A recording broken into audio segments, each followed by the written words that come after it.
Pitchfork released a review of Even in Arcadia. And, I saw it's kind of getting some traction because they gave it a 2.3, which first off, 2.3 is a ridiculous score.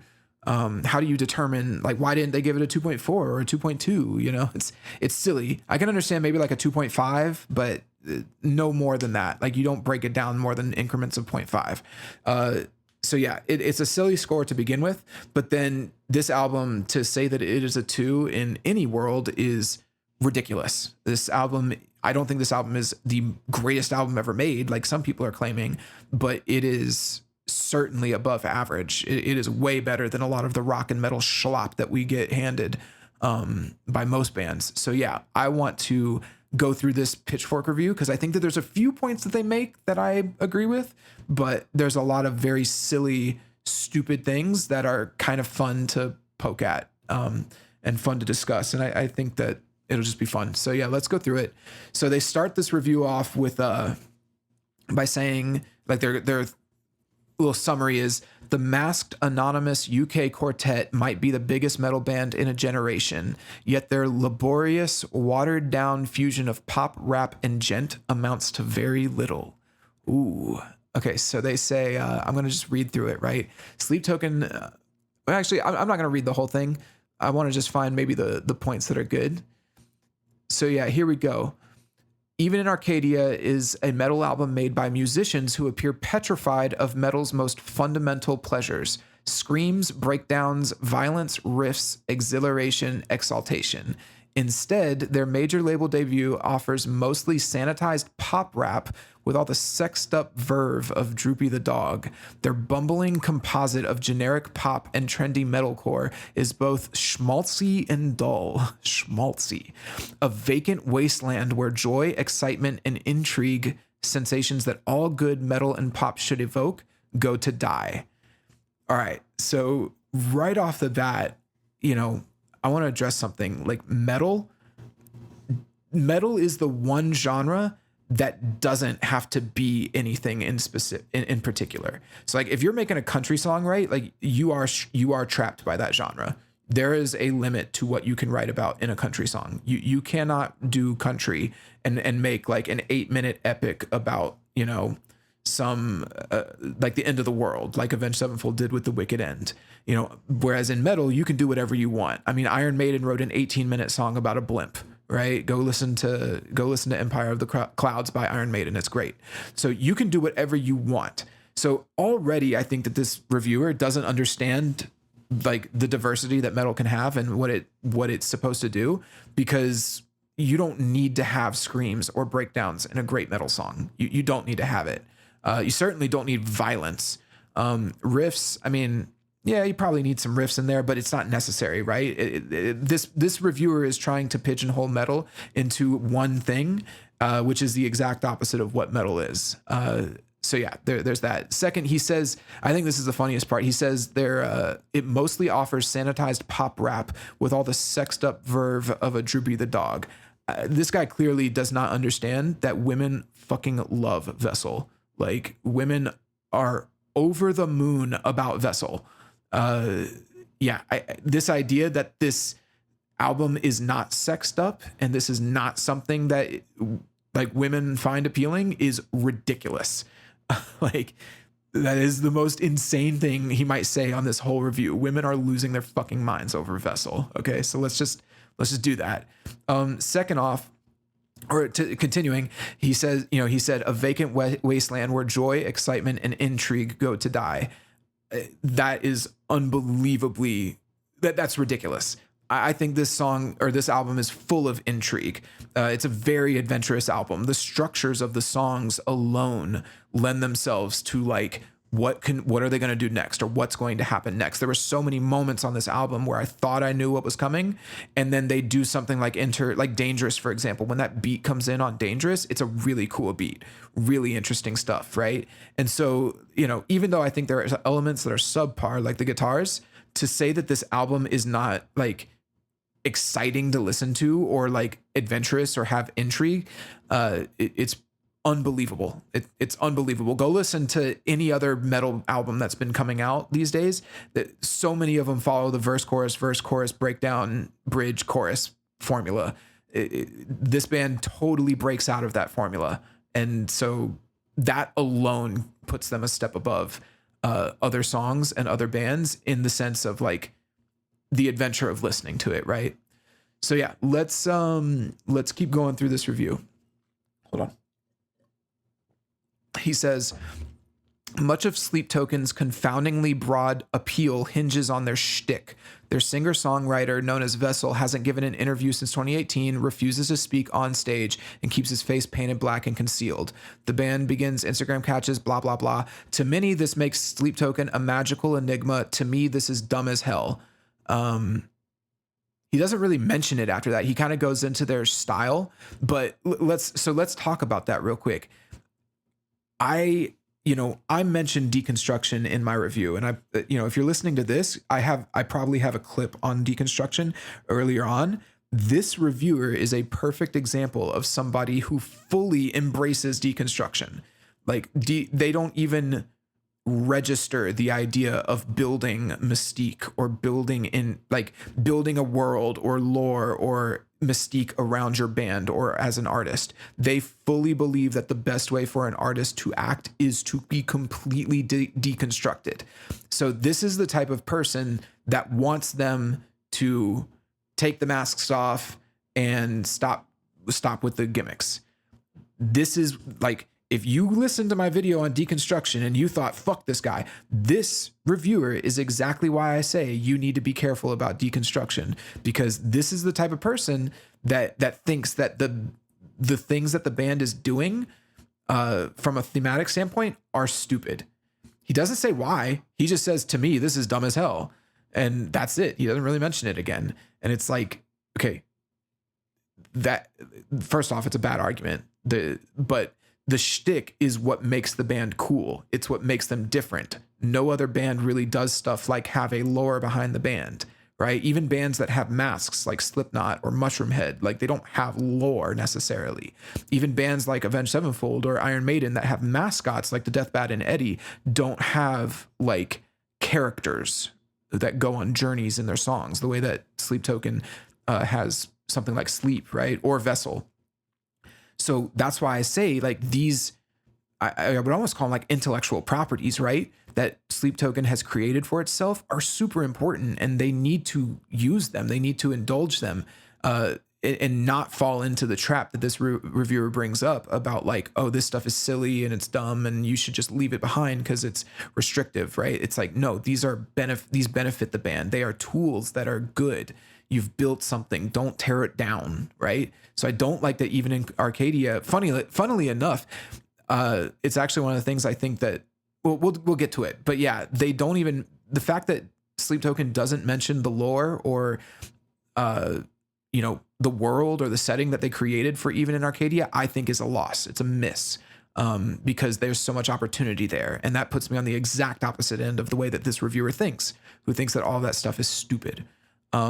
So yeah, let's keep going. He says previous Sleep Token albums were more firmly grounded in djent. Blah blah blah. Djent was pioneered by Meshuggah and then exploded in popularity in the early 2010s. Sure. They're not so much innovating as they are plundering and prettifying artifacts from djent's creative peak in 2013. Their sporadic metal sections can be traced back to Northlane's cryptic post-metal djent, Issue's rap-infused new djent, and After the Burial's brutal, groovy prog djent.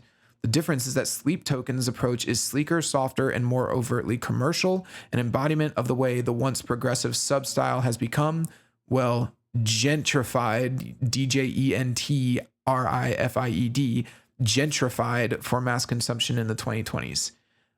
Yeah. I mean, sure. I'm going to be honest, me personally, I think djent is really weak, like as a subgenre. I think the guitar parts are always kind of boring. And I've been very critical of Sleep Token's guitar parts from the beginning. I say this as someone who's played guitar for 15 years and is very competent at the guitar. I think Gent is boring from a guitar standpoint. So I'm not interested in any of their bands or any of their subgenres of Gent, because I think Gent as a whole is boring in and of itself. I think Sleep Token needs to do better on the guitar end. So I don't have much else to say about this. Maybe he's right, maybe he's not. I don't really care. But yeah, so then moving on, pick any one of their arena metal predecessors and Sleep Token's output rings hollow by comparison. That's nuts. Like, just that one sentence alone, let's be clear, Sleep Token's really only been around for about 5 or 6 years. The fact that they're already playing arenas and stadiums and headlining like massive festivals like they did this past weekend shows that, like, what are you talking about, bro? The fuck? At least Linkin Park, as irredeemably corny as they became, could translate genuine pathos with undeniable shout-alongs like Numb and In the End. I could probably agree with that. Linkin Park became super corny towards the end there. At least Slipknot's biggest radio staples retained the band's tortured disposition. Even Metallica's most commercial gambits, Load and Reload, had songs that fucking rocked. Sleep Token never let themselves rock on Even in Arcadia. Sex and violence are only ever suggested, never displayed. The metal elements are so superficial, forced, and uninspired that they recall a college student doing volunteer work solely to pad their resume. Again, this guy seems to think that metal has to be a certain way. Metal can be whatever you want. So, like, for example, I just did in the breakdown for Caramel, I talk about how that breakdown at the end, which is very heavy, super black metal, it's not long. It's only about maybe 30, 45 seconds long, but it works perfectly with the theme of the song. It's a perfect example of like how to use metal and breakdowns to benefit the song thematically. So yeah, again, this is ridiculous. Like, oh, they never let themselves rock. It's like, that's not what metal has to be. Metal can be more than that. It doesn't need to be just like rocking around the Christmas tree, right? Like, it's stupid. So yeah, let's get to the next paragraph, because I think he talks a little bit more about this, right? Sleep Token's metal bona fides wouldn't matter if their songs were good. There's hardly any guitar work on Even in Arcadia, so the bulk of the record consists of Vessel singing over programmed synths and drums. The production sounds like it was cooked up by beat makers who haven't listened to rap music since Chance the Rapper's coloring book. Vessel's rapping is so swagless and pasty that he makes Jack Harlow sound like Jeezy. When he's not aping Views-era Drake flows on Emergence, he uses Emergence as an example of Views-era Drake flows. He's either crooning like a wedding band covering The Weeknd, or quivering over the piano with a try-hard achiness that's ready-made for Marvel movie kissing scenes, like Even in Arcadia. He uses that song as an example. This is insane. This is the stupidest thing I've read in a while. So first off, again, I'm very critical of Sleep Token's guitar work, and I agree there really isn't that much on this album, but that doesn't mean that there isn't good stuff here. There's plenty of good stuff here. Like the instrument, like he doesn't even mention the piano on almost every song. Well, he does. He says quivering over the piano with a try-hard achiness. It's like the piano on all of these songs is fantastic. So many of the instruments on this song are wonderful. The drummer is brilliant. He's incredible. And to say that he's trying to rap, he does do some corny rapping on some songs for sure, but Emergence, he does not rap on Emergence. There is no rapping on that song. And if he is rapping, never in a million years would I compare it to Drake on Views. I have no clue where this guy is coming from. This is like, again, it's almost one of those statements that's so insane, I don't even know how to engage with it. It's like saying that the guitar parts sound like fucking Polyphia. It's like, no, they don't. Maybe on Gethsemane for like 20 seconds, but like this is nuts, right? Like Vessel's rapping is so swagless and pasty. It's like, first off, I don't think that he's trying to be a rapper in these songs. I think that he's just he's singing in his own way. That's the vibe that I get. You can sing over a beat, right? Yeah. I do think that the beats, he says the production sounds like it was cooked up by beat makers that haven't listened to rap music since Chance. It's like, I do think some of the beats are a little lackluster, but they're always like, here's what I would say is that they contrast with the wonderfully composed drumming parts, like actual drums. So it's not like, oh, the drummer sucks. It's like, no, the drummer is fantastic. They just put the beats in to add an extra type of flavor to their songs. Now, whether that's good or bad, it's like, it's a little, some of those beats are pretty mid, but like overall, percussion wise, like that's not this band's problem. This band is wonderful when it comes to percussion and production as well. The mix is fantastic on all of these songs. So yeah, I pretty much disagree with almost all of this. I don't think that he's rapping. He's not trying to rap with swag. He's not doing anything close to what Drake was doing on Emergence. The piano on most of these songs is beautiful and unbelievably well done.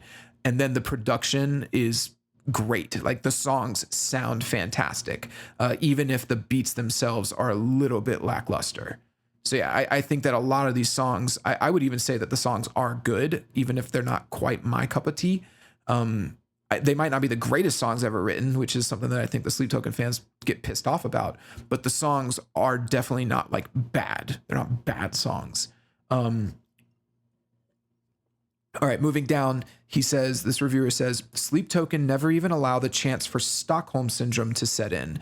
They write songs that stop and start like an inveterate track skipper grabbing hold of the aux chord. Album opener Look to Windward stuffs 6 different motifs in its 8-minute runtime, and every transition vies to be more abrupt and incoherent than the last.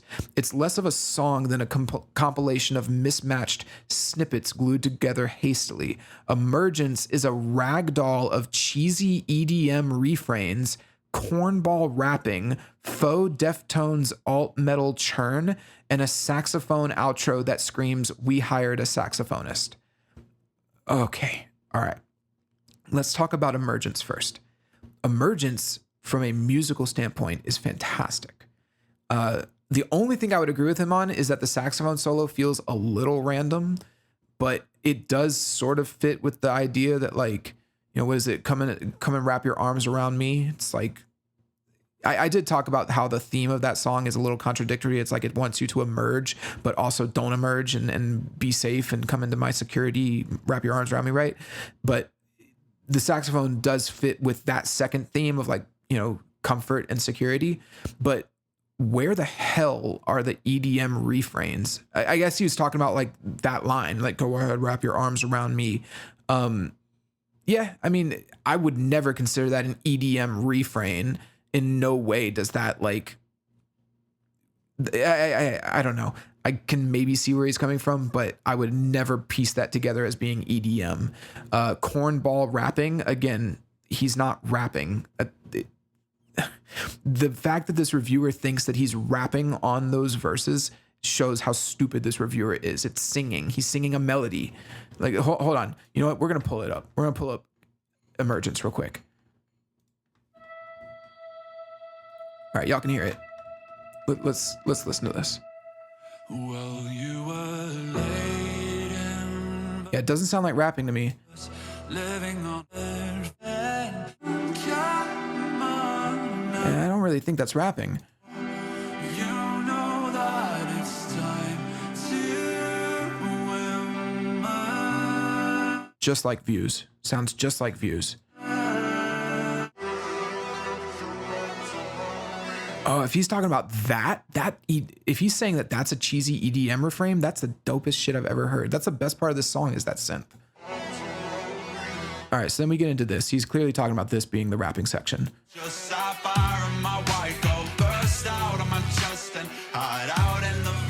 Yeah, that's not rapping, dumbass. That's not rapping. That's singing. That's a melody.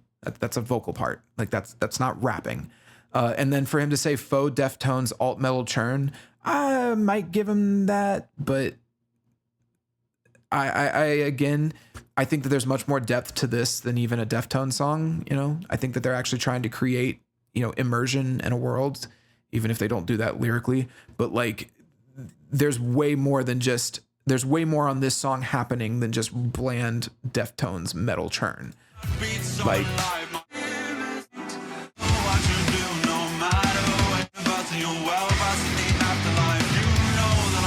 Like, my guy, that's not Deftones. That is incredibly unique. I don't care what you think of Sleep Token. That is an incredibly unique section. It's really cool. So yeah, it's stupid. But then he mentions like Look to Windward stuffing 6 different motifs into an 8-minute runtime. I'm surprised there aren't more. If you have 8 minutes, you should have like 20 musical motifs. Go listen to my breakdown that I did of City of Evil's The Wicked End, where there's like 40 musical motifs in that song. Like, there's guitar harmonies all over the place. There's drumming motifs that get brought up. You know, like the first part of the drums, like the first thing you hear from the drums when you first press play on the song gets brought up 6.5 minutes later. You know, like an 8-minute song needs to have more. My biggest complaint with Look to Windward is that there isn't enough in that song. It's the same thing. You know, what does he say? Halt, you're eclipsing me. He says it too much. You know, it's funny. He says like they don't allow Stockholm syndrome to set in. That was exactly how I felt listening to Look to Windward. Ironically, which is like, oh my God, if I hear this line one more time, I might actually start to like it, you know, because I have no other choice. So like it's so funny because I think I'm criticizing those songs, but for the exact opposite reason that this person is. But yeah, in no world would I say that Emergence is a ragdoll of random things thrown together. I think Emergence is actually a really, really cool song that structures itself in a very interesting way. All right, so moving on, he says, across all 10 of these endurance tests, again, are the songs too stuffed and don't give you enough time to like grab hold? Like that, do the songs just like stop and start, or are they endurance tests? Like, make up your mind, bro. So then he says, even in Arcadia feels means tested to maximize cross-market potential. At least System of a Down succeeded at drawing from a multitude of disparate styles by grinding them into a genreless pulp. By contrast, Sleep Token's music is genre stuffed, an illogical hodgepodge without a grand thematic vision. The album's lyrical narrative is an inscrutable tavern puzzle for fans about the sometimes abusive, sometimes romantic deity Sleep, a bit of lore Sleep Token have been building since their 2019 debut, Sundowning. On previous albums, Vessel's fictional drama with Sleep and the singer's real-life romantic dealings were tangled in ambiguity. Okay, so again, I'm critical of Sleep Token's lyrics, but for the exact opposite. The lyrics are not about sleep on this album. That's the problem.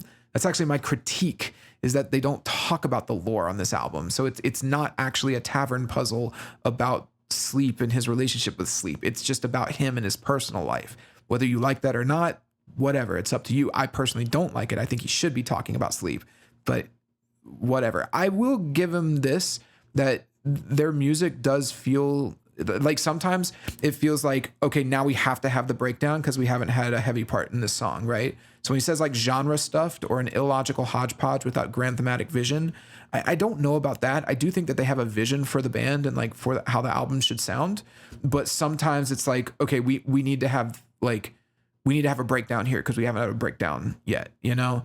I think Provider's the song that did that. It was either Provider or Dangerous. And then I will say some of the songs feel like they don't have a natural climax, like a up and down, and the even though the structures are weird, there isn't a point where it's like, okay, yeah, this is the climax of the song, or it's hard to determine.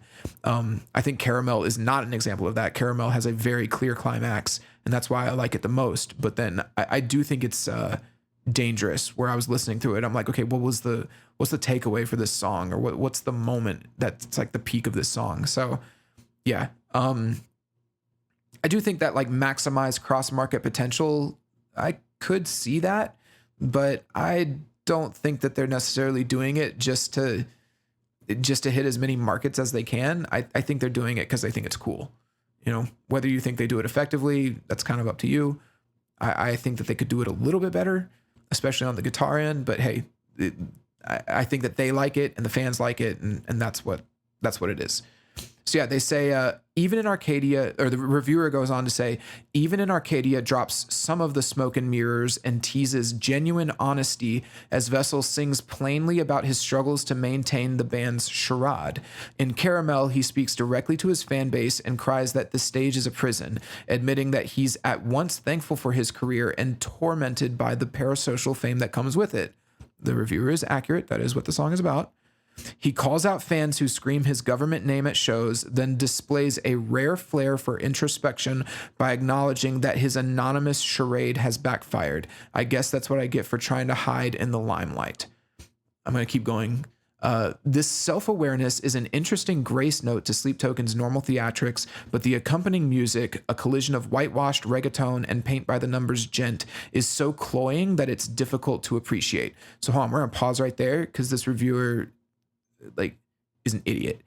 Okay, so the music, like again, it's like, do you even understand musical thematics? Like the music being on theme, it's like, oh yeah, it's whitewashed reggaeton. Yeah, that's kind of the point. The reggaeton is supposed to be this kind of, well, it's actually, it's not the point. It's not the point that it's whitewashed, but the reggaeton is supposed to contrast with the theme. It's supposed to normally be this thing that's like happy and bouncy and fun, and then it contrasts with the lyrics and the vocals. Like, that's the whole point. He says like, so I guess I'll just keep dancing along to the rhythm, when in reality he doesn't really want to, or he feels like he's stuck. He's forced. He's being forced to, right? So it gives the reggaeton beat like an ironic twist. That's what's cool. Again, I couldn't disagree with this reviewer more when he says like, oh, they dropped the smoke and the mirrors and teases genuine honesty. Most of the songs are about genuine honesty. What is he talking about? Like, none of these songs are actually about the lore. And I actually think that's a problem. I think that he should be more involved in the lore and the mystique and all of that for this band, because that's cool. That's interesting. It's more interesting than hearing yet another like popular person sing about their problems, when they could talk about anything else, right? So whatever. But yeah, so then the next, he goes on to say, Vessel returns to this subject again on Damocles, but the self-reflection is hampered by hokey cliches and mixed metaphors. When the river he uses the line as an example, when the river runs dry and the curtain is called.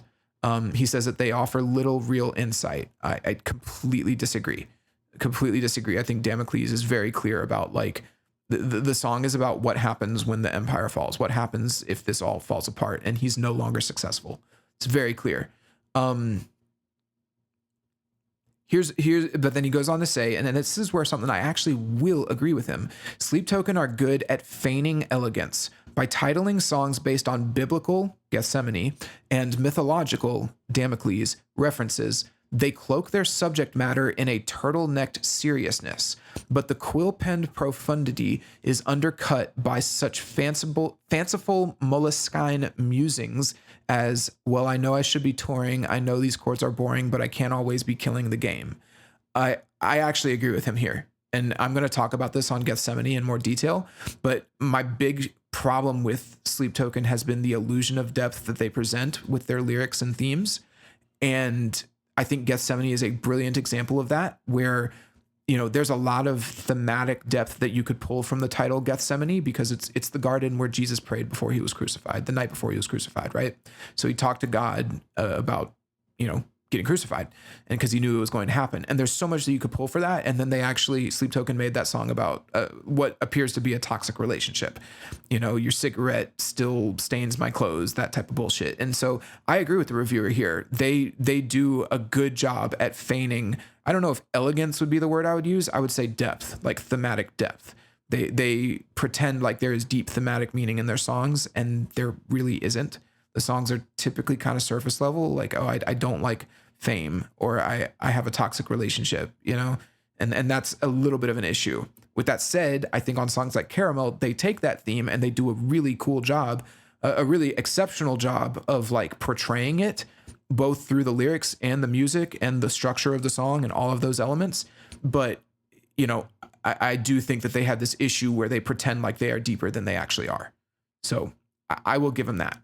I do think it's funny that he called out, well, I know I should be touring, I know these chords are boring, because those were the exact lines that I called out whenever I pointed out that the band wasn't interested in immersing their audience in the world that they created. They are more interested in the, in talking about their personal problems, which, funnily enough, seems to be what this reviewer wants more of.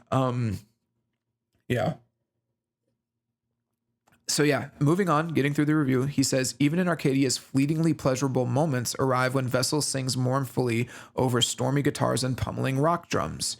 So he says the explosion in Dangerous, the ending of Provider, or shuts his trap entirely and lets the earth-shattering gent avalanches roll, the ending of Infinite Baths. I do think there's some cool parts in Infinite Baths, but I think the ending is actually super boring. Like, I was actually really disappointed by the ending of Infinite Baths because I think that the guitar riff is really lame and they fade out with it, but it's just kind of, bland.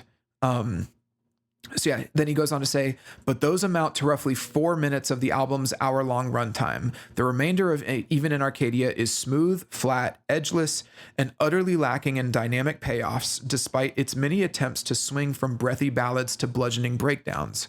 Neither rises or falls in Arcadia. Every sound just hangs stagnantly like the scent of sulfur over a polluted pond.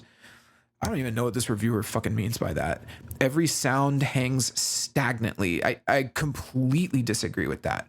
I think there's so many moments in this album where like there's even on Damocles, right? There's this really nice post chorus, like after the first chorus of Damocles, which has a very triumphant sounding piano and the vocal melodies are really great. Everything slows down for a quick moment. And there's this little like 3-second guitar part that comes in that is really beautiful and poignant and kind of calms the listener back down. Now, unfortunately, it's followed by the lines, I know I should be touring. I know these chords are boring, which suck. But to say that this whole album is just full of these like everything is just kind of like this swamp of nothingness and there's no dynamics or rise or fall is nuts. I would never say that. It's just not even true.